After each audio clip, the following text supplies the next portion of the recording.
Hi guys, narito ang ika-141 na kabanata ng pagbalik sa nakaraan ng makapangyarihang mandirigma at strategies.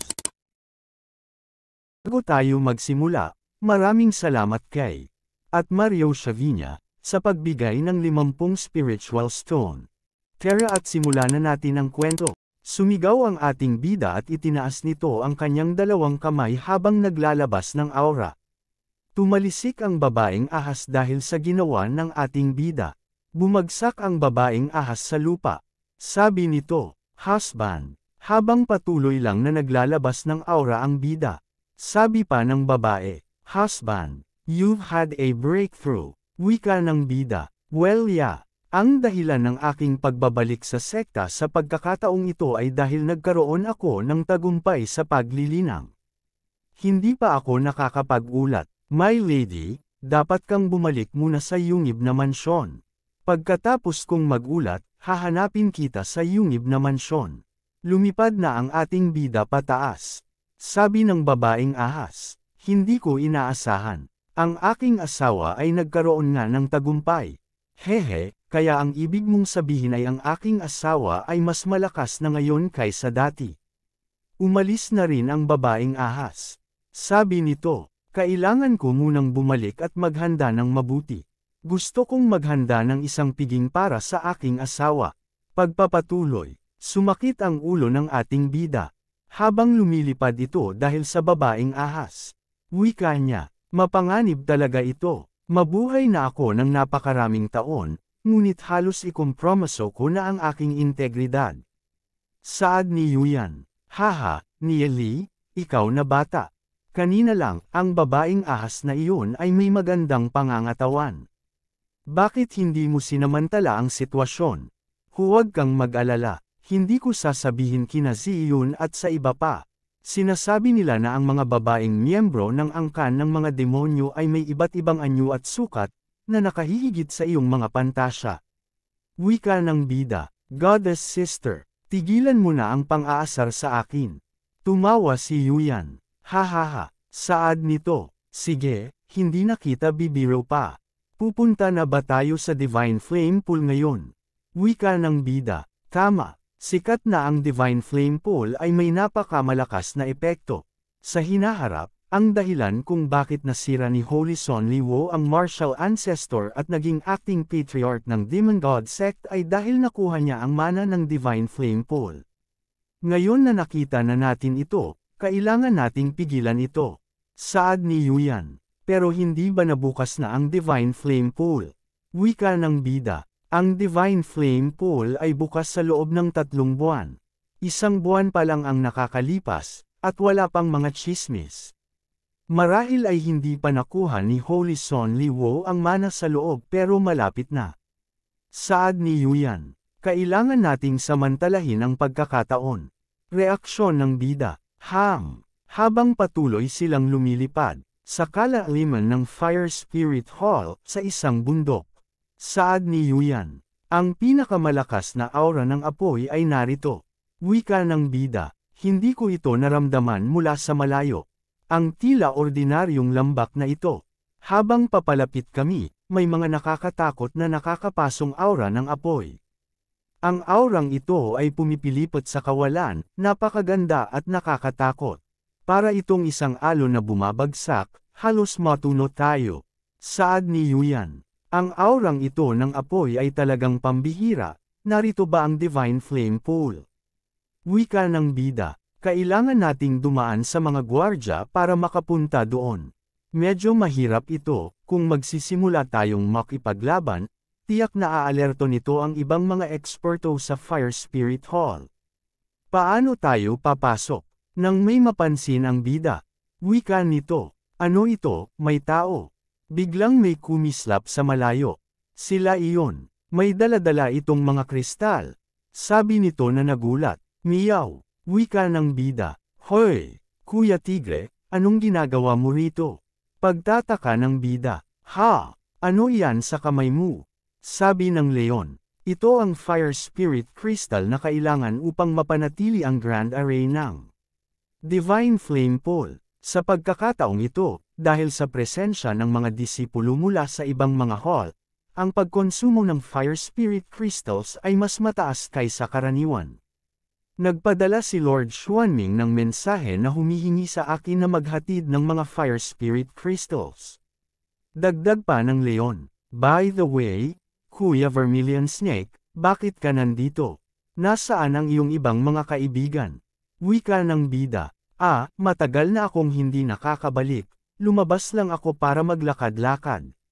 By the way, maraming eksperto ang nagbabantay sa Divine Flame Pool ngayon. Kuya Tigre, mag-ingat na huwag kang mapigilan kung pupunta ka roon. Tumawa ang leon, "Hihihi," sabi nito, "may dala akong token, hindi ako hahayaang pigilan ng mga iyon." Kuya Vermilion Snake, mauuna na ako, kita-kits. Pupunta ako sa iyong yungib na mansyon para makipag-inuman sa iyo. Hihihi. Reaksyon ng bida. Habang umalis na ang leon. Tinawag ito ng bida. "Hoy!" Sabay hampas sa batok. Para mawalan ito ng malay. Agad nalaglag ang leon pababa kasama ang kanyang dala-dalang mga kristal. Agad kinuha ng bida ang mga kristal kasama ang token. Umalis ang bida dala-dala ang mga ito. Pagpapatuloy, makikita ang isang grupo ng mga halimaw.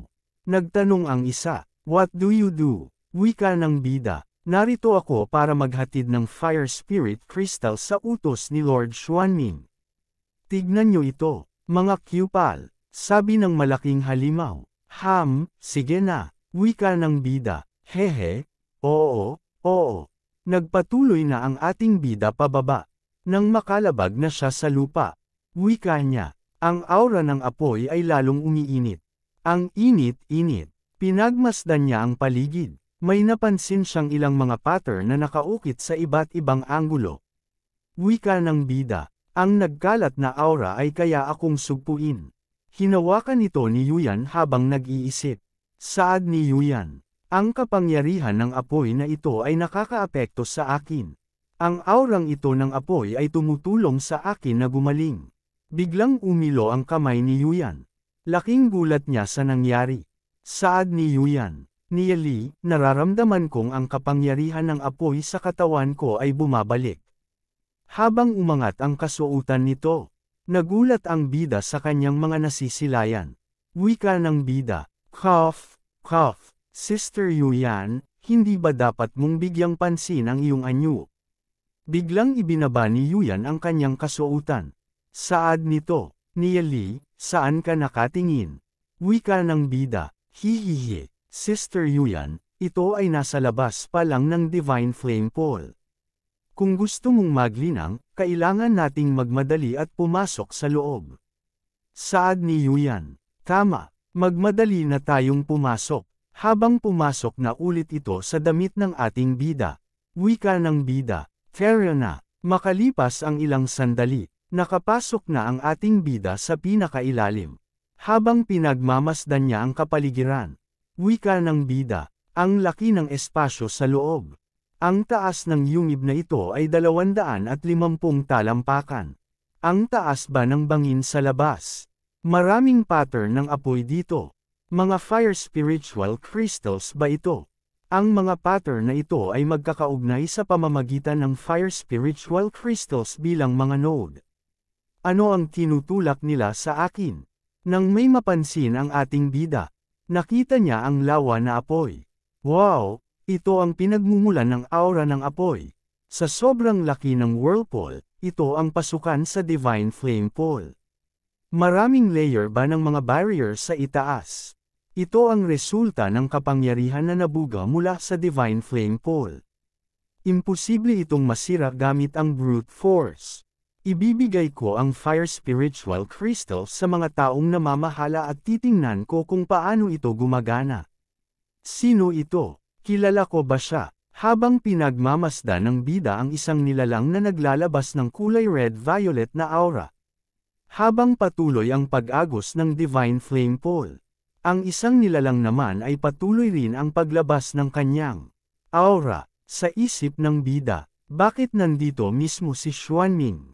Hindi maganda, may problema ako, kahit gaano karami ang mga boundary ng Divine Flame Pool, hindi ito problema.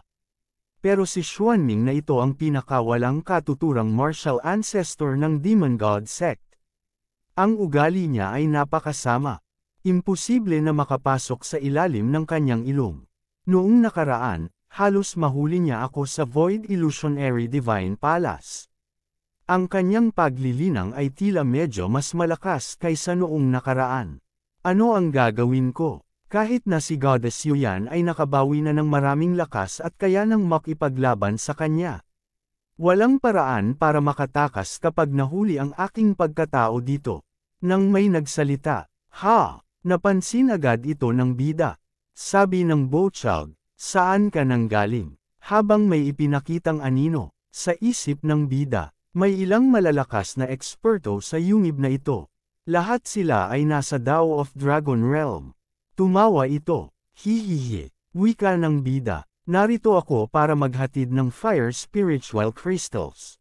Sabi ng Bochag, "Bakit hindi mo nalang ibigay sa akin?" Agad itong kinuha ng Bochag.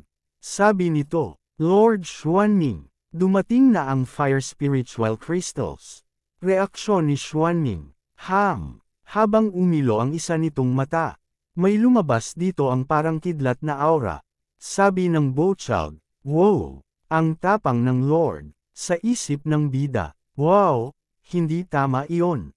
Ang aura niya ay mas malakas kaysa noong huling pagkikita namin. Paano kaya gumaling ng napakabilis ang paglilinang ng isang martial ancestor?" Saad ni Xuanming, "Magmadali at punuin ang fire spiritual crystals." Maraming mga henyo ang pumapasok sa Divine Flame Pool sa pagkakataong ito. Ang energy riot na dulot ng Divine Flame Pool ay malaki, at ang Fire Source Silang Formation ay hindi maaaring tumigil sa paggana.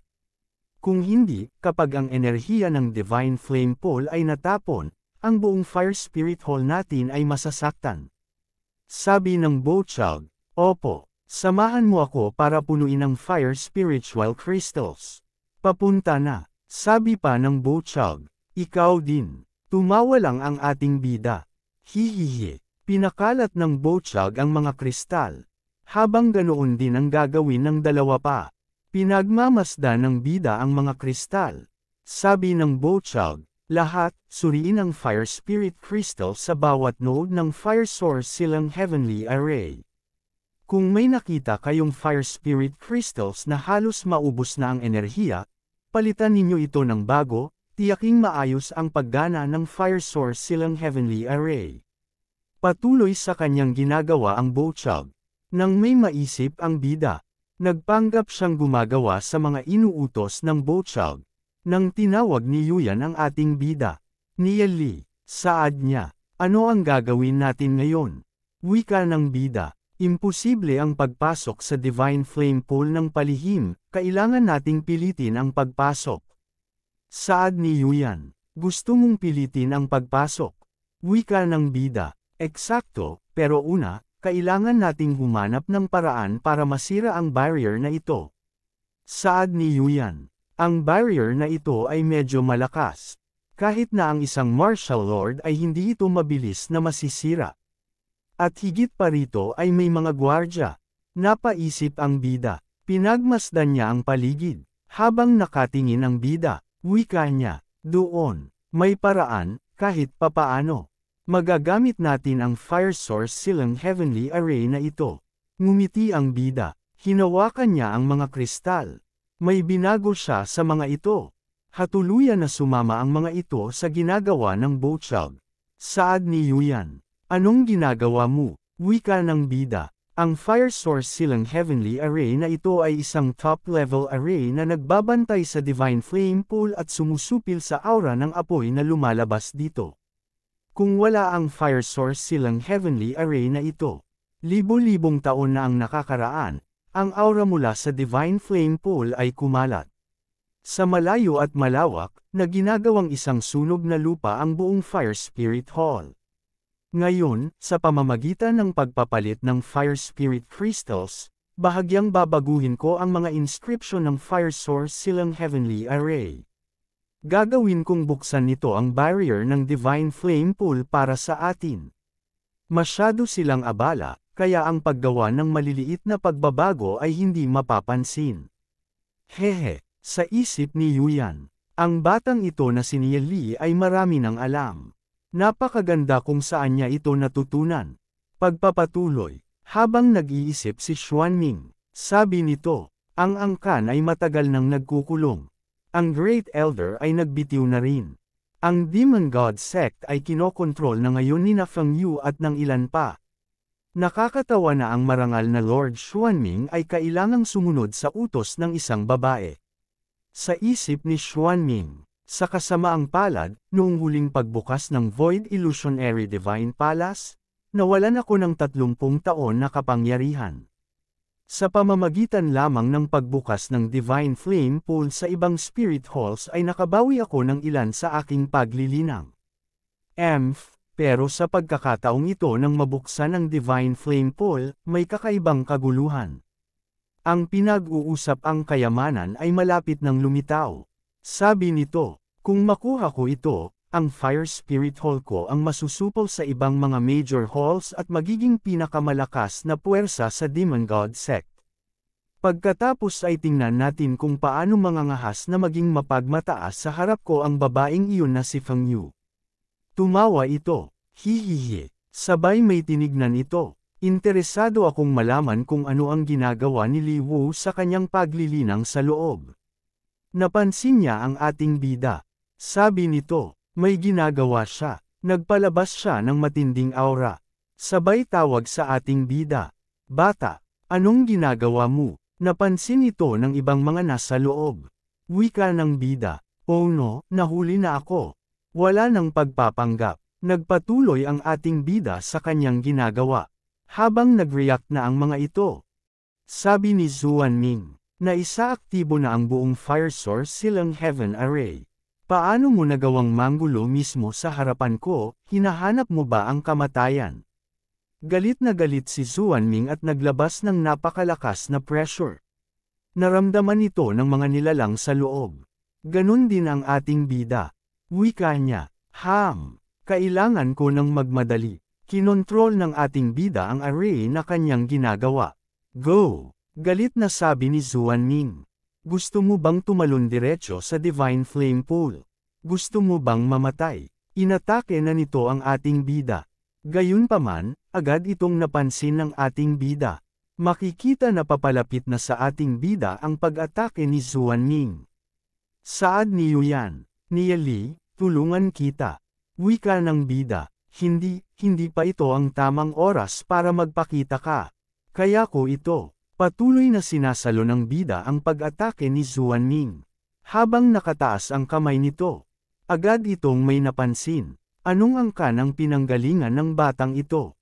Paano siya nagkaroon ng ganitong depensa na kayang harangan ang aking sampal? Sa isip ng bida, ang aking pisikal na katawan ay naisama na sa Thunder God Meteorite Sword. Paano pa ako masasaktan ni Xuanming? Nang may mapansin na naman siya, isang palm strike ang papalapit sa kanya. Sabi ni Xuanming, dahil ba natatakot akong masira ang formation, kaya hindi sinasadya kong nabawasan ang lakas ko. Isang langgam lang ito, huhulihin ko ito gamit ang aking mga kamay. Sinarado niya ang kanyang palad. Habang hawak-hawak na ng malaking kamay ang ating bida. Sigaw ng bida, ngayon na, simulan na, nagliwanag ang array na kanyang ginawa. May nangyayari dito na dahan daw ang naiipon sa gitna. Nabigla na lamang nagmistulang laser ang array. Inatake nito ang malaking palm strike, na nakahawak sa ating bida. Gayun din tumama ito sa barrier sa ibaba. Napailag ang ilang mga nilalang sa loob. Nadala sila sa lakas nito. Napigilan naman ni Xuanming ang pag-atake na nanggaling sa array. Sabi nito, Buisit, bakit biglang nag-riot ang Fire Source Silang Formation na ito? Dahil ba sa batang iyon? Hayop kang bata ka, naglakas loob kang sirain ang Fire Source Silang Formation. Papatayin kita. Nag-iipon ito ng napakalakas na pag-atake. Inilunsad na ito papunta sa ating bida. Saad ni Yuyan, Nieli, Sa isip ng ating bida, kung si Scarlet Python, ano kaya ang gagawin niya sa sitwasyong ito? Habang papalapit sa ating bida ang pag-atake, may napansin siya, may butas ang barrier. Agad niyang ginamit ang kanyang demon spirit na Shadow Demon. Hindi tumama ang pag-atake na malaking palm strike dahil naglaho ang ating bida. Agad sumabog ito ng napakalakas. Naramdaman ito ng mga nilalang sa loob. Sabi ni Zuan Ming, nakawala na naman ba ang batang iyon? Sino ba talaga ang lalaking ito? Kung gayon, kailangan ko na siyang hulihin mismo. Agad napansin ng bida na may sumusunod. Nagmadali siya sa takot. Wika niya, maganda, makakadaan tayo sa butas ng barrier sa tamang oras. Ang Divine Flame Pool ay lugar para subukan ang mga batang talento. Si Zuan Ming ay nasa Martial Ancestor Realm, hindi siya makakapasok. Nang biglang napahinto ang bida, wika niya, ano ito? Naharang ako, habang napaisip. Ate Yuyan. Tama, nasa Martial Ancestor Realm din siya. Ate Yuyan, wala nang oras para magpaliwanag, ilalagay kita muna sa 10,000 Miles Mountains and Rivers diagram. Patuloy sa pag-atake si Zuan Ming. Lumikha ito ng pagsabog, pagkatapos ng agad siyang lumipad pataas. Naiinis na sabi nito, nakalusot siya, buwisit, sabi ng mga nasa loob. Ano ang tinitignan ninyo? Kayo, pumasok kayo dyan at patayin ninyo ang batang iyon para sa akin. Opo, wow, makakapasok tayo sa Divine Flame Pool, atake na. Agad na tumalon ang mga ito. Sa Divine Flame Pool, sabi ni Zuan Ming. Masyadong maraming tao ang pumapasok, baka hindi kayanin ng Divine Flame Pool. Dalawa sa Dao of Dragon Realm ay sapat na. Mga tanga, tumigil na sa pag-atake. Biglaang napahinto ang mga ito. Pinigilan pala ito ni Zuan Ming. Habang ipinakita ang sirang array. Sabi ni Zuan Ming, sumunod kayo sa akin para ayusin ang fire source silang array. Agad sumang-ayon ang mga ito. Opo, nakakaawa naman. Makikita ang sirang barrier. Dahan-dahan na itong naayos muli. Panginoon, tapos na po. Sabi ni Zuan Ming. Magmadali kayong alamin kung sino ang lalaking iyon. Naglakas loob na manggulo mismo sa harapan ko. Agad na sumang-ayon ang mga ito. Opo, napabuntong hininga ito. Habang nag-iisip, sabi nito, bakit wala pa ring lumalabas sina Mansha at Manyin? Nagtatago kaya sila sa Divine Flame Pool para mag-cultivate matapos nilang patayin ang batang iyon? Buwisit, tingnan natin kung paano ko kayo parurusahan kapag nakabalik na ako. Ngayon, sa Divine Flame Pool, nakaligtas ang bida at nakalayo na ito. Wika ng bida, isang surprise attack, sabi ng kalaban. 1,000 Kill Shadow, napalibutan ng matatalim na bagay ang ating bida. Naging seryoso ang bida, wika niya. Yan ba ang tawag mo sa surprise attack? Walang hirap na naiilaga ng ating bida ang ginawang pag-atake ng kalaban. Pag-ilag dito, pag-ilag doon, habang nagtataka ang kalaban, sabi nito, ang 1,000 Kill Shadow ko ay ang aking Dao signature technique, kayang isara ang paligid na void. Ang trajectory nito ay parang sungay ng kambing, walang iiwang bakas. At ito nga ay isang surprise attack. Kahit ang mga nasa Dao of Dragon Realm ay hindi ito maiiwasan. Ang lalaking ito ay masama. Hinubad nito ang kanyang kapa, sabay nagpatuloy sa pagsugod sa ating bida. Tumawa lang ang bida, hahaha, masyadong mabagal. Sunod-sunod pa rin ang ginagawang pag-atake ng kalaban. Pang-asar pa na wika ng bida. Masyadong mabagal, hindi ka pa ba kumakain ngayon? Patuloy ang pagtawa ng ating bida habang umiilag sa kalaban. Sabi ng kalaban, buwisit, rarararara. Sa isip nito, anong klaseng halimaw ito? Mayroon tayong ganito kalakas na mandirigma sa Fire Spirit Hall. Bakit hindi ko alam ito? Gamit ang aking cultivation at innate divine ability, hindi ko man lang siya matamaan. Wika ng bida, yan lang ba ang lahat ng kaya mo? Malapit na, ginamit ng ating bida ang kanyang shadow skill. Gulat na sabi ng kalaban. Ito, ganitong bilis. Napalingon ito dahil tinawag ng bida. Gagawa ng pag-atake ang ating bida. Mabilis na tumama ang sipa nito. Tumalisik ang kalaban papunta sa Divine Flame Pole.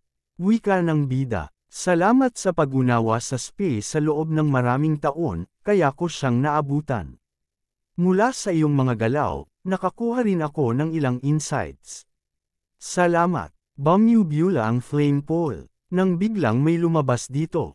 Isang malaking pangangatawan. Galit na galit ito. Dahan-dahan nagbabago ang itsura. Nag-transform na ito sa final form. Sumigaw pa ito ng mas malakas. Naging kulay ginto na ang balat nito. Wika ng bida. Isang golden bull demon pala ito. Kaya naman pala ganito kalakas. Sabi ng baka, masyado nang huli para matakot. Bata, pumunta ka na sa impyerno. Makikita ang mga inscription pattern sa sungay nito. Mabilis itong umatake sa ating bida. Napansin ng bida na nag-react ang kanyang paligid sa ginagawa ng kalaban. Wika ng bida, sinisira nga pala nito ang Divine Flame Pole Array. Ang ganda nito. Pinagmamasdan niya ang kalaban habang papalapit ito sa kanya. Tuluyan niyang sinalo ang pag-atake ng kalaban. Ngunit gumamit na naman siya ng shadow skill. Biglang naglaho ang bida. Nagtaka ang baka. Mabilis na gumanti ang bida ng pag-atake. Lipad ito papunta sa Divine Flame Pole. Habang dahan-dahan gumagalaw pataas ang flame pole. Nakaahon na ulit ang baka. Habang sumisigaw ito, wika ng bida, hindi man lang nasaktan. Ang mga demon rays ay talagang makapal ang balat at laman. Masyado pang mababa ang aking cultivation. Sumugod na naman ang kalaban ngunit makailag na naman ang bida. Mabilisan niyang pinahinto ang kanyang sarili. Galit na sabi ng baka. Bata, kung may tapang ka, harapin mo ako ng diretsyo. Wika ng bida, bakit hindi mo subukang tamaan ako? Nang may mapansin ang bida, makikita ang mukhang lamok. Habang nanginginig ang mga kamay nito, nag-transform ito sa lamok form. Wika ng bida, isang shadow blade mantis. Kaya naman pala ganito kabilas ang lalaking ito. May katuturan. Ang mga nagtatrabaho kay Xuanming ay natural na kabilang sa mga pinakamahuhusay na demon beast sa Fire Spirit Hall. Dagdag pa ng bida, ang dalawang ito ang pinakamabilis na sumugod. Hindi ko sila pwedeng ituring na ordinaryong Dragon Path Realm opponents. Mansha, tayo na lang dalawa. Paralisain natin ang batang iyon. Galit na ang isang ito. Sabay na sumugod ang golden baka at lamok form. Inaatake nila ang bida ng walang humpay. Habang ang bida ay patuloy lang sa kanyang ginagawang pag-ilag. Napasobra na naman sa pagsugod ang golden baka. Sabi ng golden baka, buwisit na bata, parang poloka siyang lumulusot. Sabi ng lamok. Hindi ako makapaniwala na kaya nitong magtago magpakailanman ang batang ito. Maraming disciples ang nag-cultivate sa Divine Flame Pole. Kung patuloy tayong lalaban, kapag napansin nila, tiyak na mamamatay ang batang iyon. Wika ng bida, totoo, may tumawag sa ating bida mula sa Pantem. Nia Li, Saad, ni Yuyan. Nia Li, hindi na tayo pwedeng mag-aksaya pa ng oras. May nararamdaman ako na may ina-activate sa kalaliman ng Divine Flame Pole. At may paparating. Wika ng bida. Mukhang kailangan na nating tapusin ito ng mabilis. Habang galit na galit ang golden baka na sumusugod sa bida. Napansin ito ng bida na malapit na. Nang bigla na lamang nag-transform ang bida sa kanyang dragon form. Pinigilan niya ang golden baka na parang isang laruan. Walang kahirap-hirap na napigilan ng bida ang golden baka. Sabi ng golden baka, ano, ikaw, ay isang Bloodwing Saint Jiao Dragon. Sabi ng lamok, hindi ito isang Bloodwing Saint Jiao Dragon. Isang demon spirit. Sabay na sigaw ng dalawa. Tao lang ang batang ito. Sabi ng golden baka, paano naglakas loob ang isang tao na pumasok sa Divine Flame Pole? Pilit na hinahatak ng golden baka ang kanyang sarili para makawala sa ating bida. Huminto siya sa kanyang ginagawa dahil hindi siya makaalis. Sigaw ng Golden Baka, tulong, tulungan ninyo ako, Manyin, Humph. Agad itong sinang-ayunan ng lamok. Lumipad ito pataas, sumulpat ito sa likod ng ating bida. Sunod-sunod niyang inatake, ngunit walang nangyari sa kanyang mga ginawa. Sabi ng lamok, ha! Ang aking atake ay kayang makasugat ng sinuman sa parehong level. Bakit hindi ko man lang mabasag ang kaliskis nito? Ito ay isang God-level growth Bloodwing Saint Jiao Dragon. Ang kanyang naisama ay tiyak na isang God-level growth Bloodwing Saint Jiao Dragon. Nang dahil sa makulit na pag-atake ng dalawang ito, agad na pinutol ng ating bida ang dalawang sungay ng Golden Baka. Sigaw ng Golden Baka, ang aking mga sungay. Nagbigay ng body shot ang Golden Baka pero parang sumantok sa matigas na adobe. Tumingin lang dito ang bida. Habang kinabahan naman ang Golden Baka sa kanyang ginawa, agad na gumanti ng pag-atake ang ating bida. Salong-salo ito ng Golden Baka. Nang dahil dyan kasama na siya sa Donut family. Makikita ang Donut na Golden Baka. Habang hindi makapaniwala ang lamok, agad na itong bumagsak ng walang buhay. Dahan-dahan itong lumubog sa Divine Flame Pole. Agad na umalis ang lamok. Sabi nito, masama ito, kailangan ko ng tumakas. Kailangan ko lang mahanap ang ibang disciples. Napansin ito ng bida. Hindi niya ito pinalagpas, agad siyang gumawa ng pag-atake. Napansin ito ng lamok. Sa isang iglap naglaho na siya sa mundong ibabaw. Tumagos ang pag-atake ng ating bida sa malayo. Naging alikabok na lang ang lamok. Bumalik sa human form ang ating bida at napabuntong hininga. Agad na siyang nag-transform sa katauhan ni Scarlet Python. Umalis na ang bida sa lalong madaling panahon. At kasama nito ang mga item na nahulog sa mga nakalaban niyang Golden Baka at final form na lamok. Habang may lumilipad na isang nilalang, napahinto ito. Sabi nito, ha! Kanina parang may nakakagulat na fluctuation na nanggaling dito. Paano ito biglang nawala? Lumingon-lingon siya sa paligid. Kalimutan na natin. Nagpadala ng mensahe ang Holy Son kanina, sinasabi na nahanap na niya ang secret location ng Divine Flame Pole. Kailangan nating magmadali at magkita-kita. Makikita ang ating bida na nasa ilalim ng Divine Flame Pole. Habang umalis na ang isang nilalang. Wika ng bida, ang secret place ng Divine Flame Pole. Saad ni Yuyan, ni Li. Ang direksyon na pinuntahan nito ay kung saan ko naramdaman na may ina-activate kanina.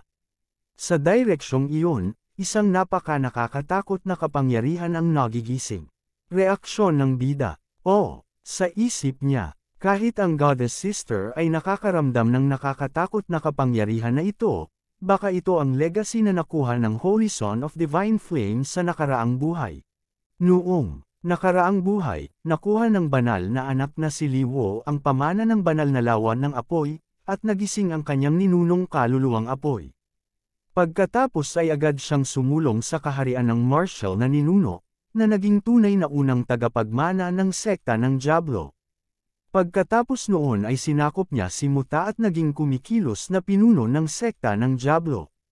Pagkatapos noon, pinangunahan niya ang sekta ng Diablo upang salakayin ang sekta ng banal na balahibo, at winasak ang palasyo ng kaluluwa ng sekta ng banal na balahibo, na humantong sa kumpletong pagbagsak ng sekta ng banal na balahibo. Wika ng bida, sa pagkakataong ito, hindi natin siya dapat hayaang magtagumpay.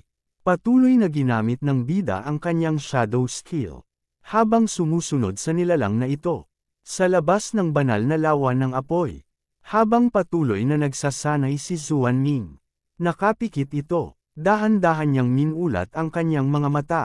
Sabi nito, Humph, ang kapangyarihan ng banal na lawan ng apoy na ito ay tunay na malakas. Kung magpapatuloy ako ng ganito, hindi magtatagal at susulong pa ang aking paglilinang. Umalis sa pagkakaupo si Zuan Ming. Sabi ng isa rito, wow! Isang napakalakas na presyon ng espiritu. Tumingin dito si Zuan Ming. Sabi niya, man siya, man yin. Ang dalawang ito ay naglakas loob na manatili sa loob ng napakatagal. Naghahanap lang sila ng kamatayan. Habang nag-iisip ito, hindi pwede. Hinawakan niya ang isang talaan. Agad niya itong binuksan. Ang mga apoy ng kaluluwa ni naman siya at Manyin ay nawala na. Pareho silang namatay sa banal na lawa ng apoy. Si Mansha at Manyin, parehong dalubhasa sa daan ng kaharian ng dragon, sama-sama, ay bumubuo ng isang makapangyarihang pangkat. Paano sila mamamatay? Maaari kayang ang batang iyon ang pumatay sa kanila. Sino nga ba ang batang iyon? Agad na lumapit ang isa. Panginoong Banal, sinisiyasat na ng inyong nasasakupan ang pagkakakilanlan ng batang iyon. Sabi ni Zuanming, sino nga ba ang batang iyon? Sabi ng isa rito, Panginoon ko, ipinakikita ng aking pagsisiyasat na ang taong ito ay si Vermilion Python Patriarch, isang alagad ng ating bulwagan ng espiritu ng apoy. Siya ay ipinadala noon upang bantayan ang maliit na mundo at sinasabing kakabalik lang sa sekta. Sabi ni Zuanming, Vermilion Python Patriarch, bantay ng maliit na mundo. Anong antas ng paglilinang ang taglay ng taong iyon? Sabi ng alagad, ayon sa mga tala sa bulwagan, ito ay kaharian ng banal na kapalaran. Napaisip ito, agad niyang pinatay ang alagad.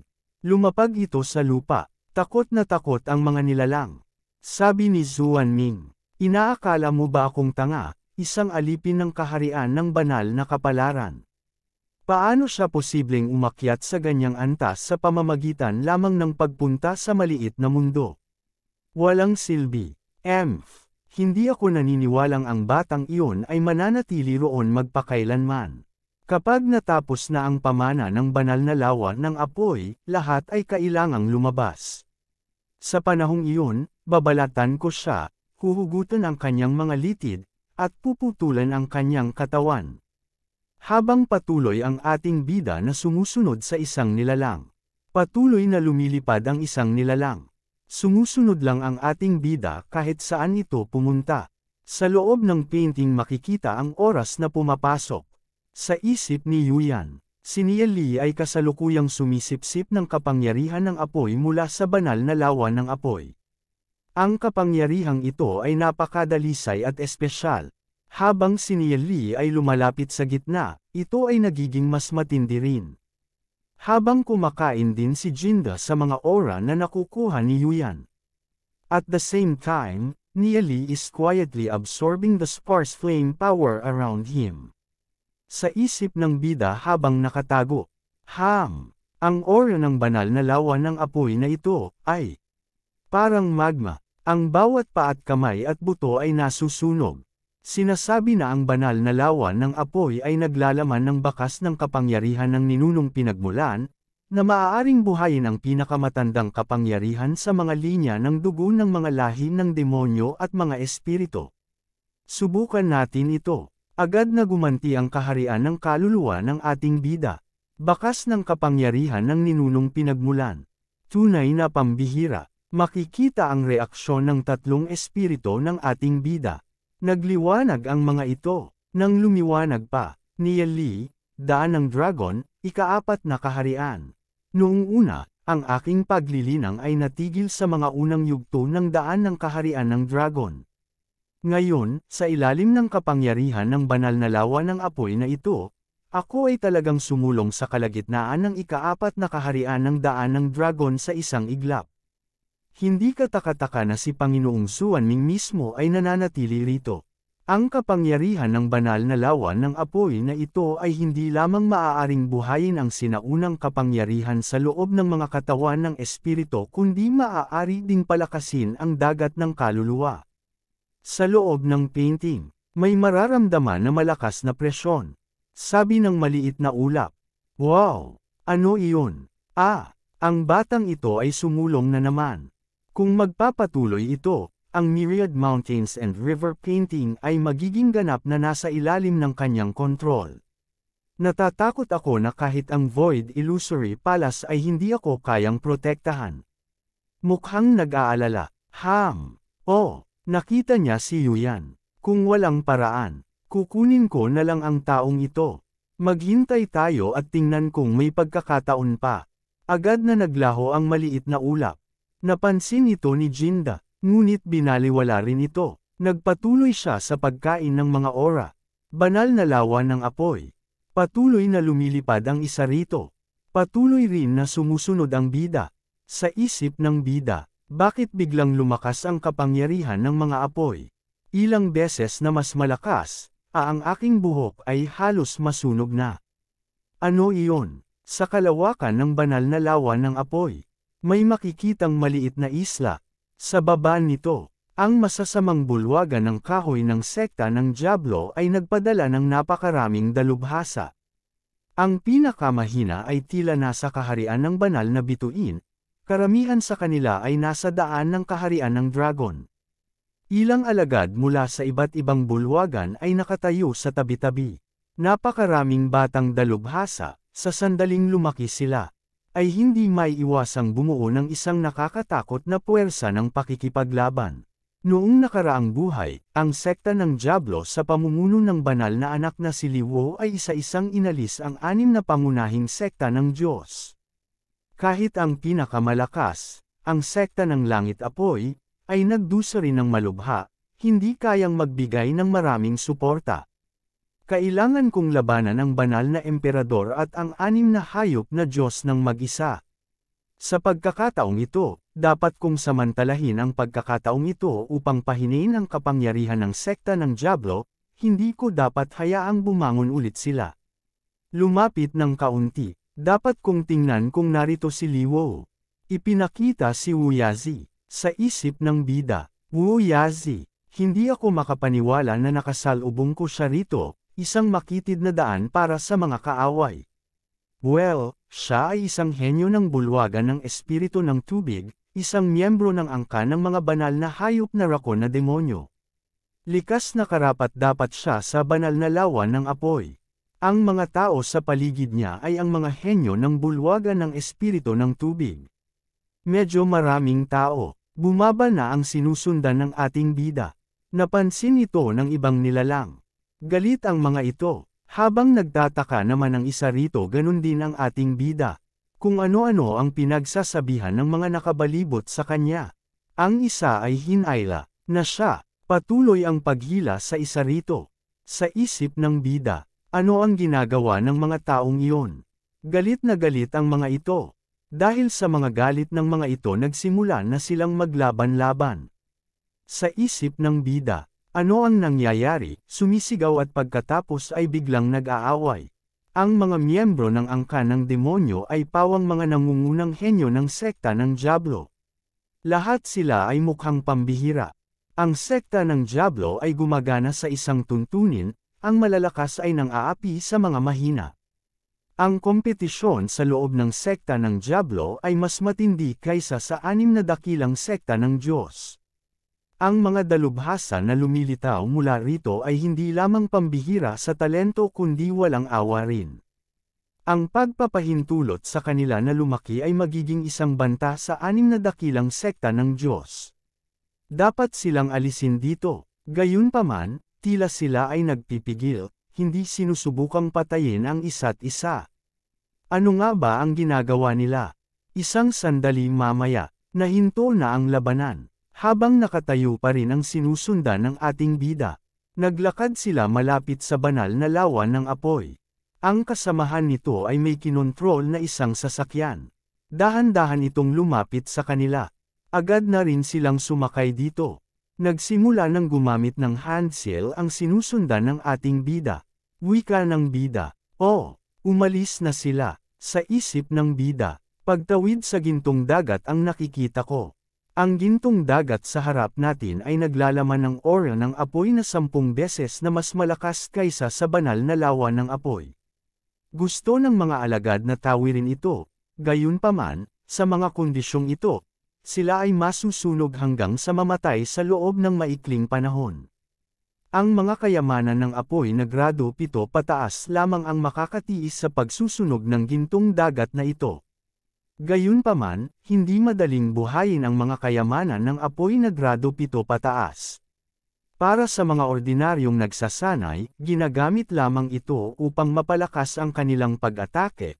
ngunit upang tawirin ang malawak na gintong dagat na ito, dapat ay may mahusay na kontrol sa kapangyarihan ng apoy. Ang mga alagad ng bulwagan ng espiritu ng apoy ang pinakaangkop upang kontrolin ang mga kayamanan ng apoy na ito. Hindi katakataka na nag-aaway ang mga taong iyon, nag-aagawan sila para sa alagad ng bulwagan ng espiritu ng apoy na iyon. Ang sikreto ng banal na lawa ng apoy ay nasa kabilang panig ng gintong dagat ng apoy. Si banal na anak na si Liwo ay dapat na pumunta na roon noon pa man. Kung ganoon, ang mga alagad ng apoy ay ang karne at patatas para sa mga alagad sa ibaba. Nag-iisip ang ating bida, habang may mga nilalang sa ibaba. Sabi ng daga, sino? Wika ng bida, paparating na ako, paparating na ako. Ang amoy na iyon ay mula sa bulwagan ng espiritu ng apoy. Haha, ngayon ay ang turno na ng ating bulwagan ng espiritu ng kahoy, hindi ba? Bullshit, ang turno na ng ating bulwagan ng espiritu ng hangin. Bumababa na siya, magmadali, magmadali, wika ng bida, kayo, ano ang ginagawa ninyo? Sabi ng puting daga, relax lang, kapatid, mula ka sa bulwagan ng espiritu ng apoy. Oo, pero huli na akong dumating. Kayo, wika pa ng bida, kayo ay pawang mula sa ibang mga bulwagan ng espiritu. Pinag-aambush ninyo ba ang mga alagad ng aking bulwagan ng espiritu ng apoy? Kaya naman sinabi ni banal na anak na si Liwo, ang ibang apat na bulwagan ng espiritu ay walang kabutihan. Agad na inalis ng ating bida ang pagkakaakbay sa kanya ng puting daga. Ano? Sinabi yon ni banal na anak na si Liwo. Wika ng bida. Oo, sinabi ni banal na anak na si Liwo na siya lamang ang banal na anak sa sekta ng Diablo. Ang lahat ng iba pang bulwagan ng espiritu ay dapat yumuko sa kanyang paanan, sundin ang kanyang mga utos, at parangalan siya. Ngunit may ilang mga tao na napakatanga na nais makipagkumpetensya sa kanya para sa magiging pinuno ng sekta ng Diablo sa hinaharap, hindi nila alam ang taas ng langit. Sigaw ng mga ito, Humph, ang taong iyon ay hindi talaga mahina, ngunit paano niya lakas loob na maliitin ang ibang mga bulwagan ng espiritu? Susuko sa kanya, karapat dapat ba siya? Wika ng bida, syempre, hindi ako sumasang-ayon sa mga salita ng banal na anak. Ang anim na bulwagan ng espiritu ng sekta ng Diablo ay mula sa iisang lahi, kaya dapat tayong nasa iisang bangka, nagtutulungan, at hindi dapat mag-away at ituring ang apat na bulwagan ng espiritu bilang mga kaaway. Ang apat na iba pa. Sino? Nagsalita si Uyazi. Saad niya, may anim tayong bulwagan ng espiritu sa sekta ng Diablo. Aling apat ang tinutukoy mo? Si Uyazi pala. Uyazi. Nagsiatrasan ang mga nasa gilid ng ating bida. Wika ng bida. Ikaw ba, si Uyazi ng bulwagan ng espiritu ng tubig? Saad ni Uyazi. Sino ka ba? Paano mo ako nakilala? Wika ng bida. Narinig ko na ang tungkol sa iyo kay banal na anak na si Liwo. Sabi ng babaeng kasama ni Uyazi. Wow, kapatid na Uyazi, hindi ako makapaniwala na sikat ka pala sa sekta ng Diablo. Saad ni Uyazi. Hindi. Si Ate Shui Ling ay napakabait. Ang iyong kapatid na si Uyazi ay gumalagala na sa sekta ng Diablo sa loob ng maraming taon, kaya normal lang na sikat siya. Sa pamamagitan ng paraan, ano ang sinabi ni banal na anak na si Liwo tungkol sa akin? Minsan sinabi ni banal na anak na si Liwo ng pribado na si Uyazi ng bulwagan ng espiritu ng tubig ay malinaw na isang primordial bloodline ng mga banal na hayop na rakon na demonyo. Ngunit ang kanyang tapang ay mas maliit pa kaysa sa daga. Sa kanyang kakayahan, maaari sana siyang mamuno sa isang hukbo ng bantay. Ngayon mukhang maaari na lamang siyang manatili sa likuran at gumawa ng mga kakaibang trabaho. Gulat na reaksyon ni Uyazi. Kakahiya. Totoo ba niyang sinabi iyon? Napangiti na lang ang bida. Dagdag pa ng bida. Iyon ang sinabi ni banal na anak na si Liwo, ngunit hindi ako sumasang-ayon doon. At dito nagtatapos ang kabanata. Maraming salamat po.